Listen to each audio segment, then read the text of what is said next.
Je m'appelle Maïmouna Eliane Dior, je suis doctorante en sociologie. Je travaille sur les questions de genre, notamment la construction et la déconstruction des normes de genre. Et je travaille beaucoup sur l'identité culturelle des femmes sénégalaises. Je viens de publier un recueil de nouvelles aux éditions Harmattan Sénégal. Revendication silencieuse est une réflexion féministe composée de 2 nouvelles. Donc c'est un recueil de 2 nouvelles avec un seul personnage principal qui réclame, qui revendique, comme l'indique le titre du livre, plusieurs pressions sociales, plusieurs interrogations qu'elle se pose en France et au Sénégal, parce que justement la première nouvelle est son histoire à partir de laquelle elle est partie en France faire ses études, et en France elle découvrit qu'elle est une femme noire, justement parce qu'il y a un changement culturel, il y a un changement sociopolitique.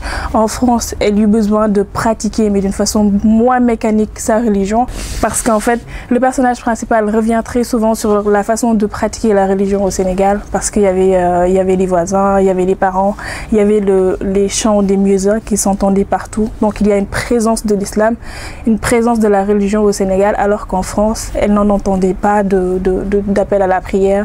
Elle ne voyait aucun édifice qui faisait croire que c'était une mosquée.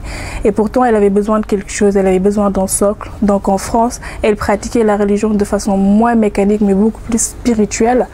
Toujours en France, elle se rendait compte qu'elle avait besoin qu'elle était très rattachée à son pays, le Sénégal, justement à ce moment où elle était loin de toutes ces choses-là qui caractérisent une vie sociale, qui donnent un sens à sa vie. Puis la deuxième nouvelle qui s'appelle Féministe, qui est certainement la nouvelle qui m'intéresse le plus et qui me ressemble le plus.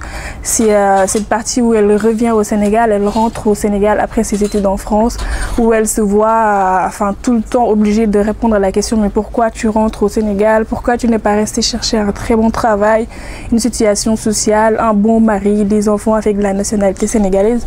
Toutes ces questions-là qui reviennent très souvent et qui, elle, en tant que patriote, en tant que femme, en tant que Sénégalaise, se dit: mais pourquoi pas moi? Pourquoi je ne devrais pas rentrer au Sénégal pour apporter ma pierre à l'édifice, au développement du pays? Pourquoi je ne devrais pas rentrer pour apporter quelque chose? Et pourquoi je ne devrais pas rentrer dans un pays qui est le mien? Et une fois le retour au Sénégal, il y a la pression sociale autour du mariage, la pression sociale autour de la bonne fille sénégalaise, notamment les heures de rentrée. On n'a pas le droit de sortir à certaines heures, on n'a pas le droit de s'habiller, on doit aller voir les parents, les voisines, on doit avoir un certain nombre de comportements. Donc Ami, c'est-à-dire le personnage principal, se pose toutes ces questions-là qui tournent autour du statut de la femme, qu'elle soit célibataire ou mariée.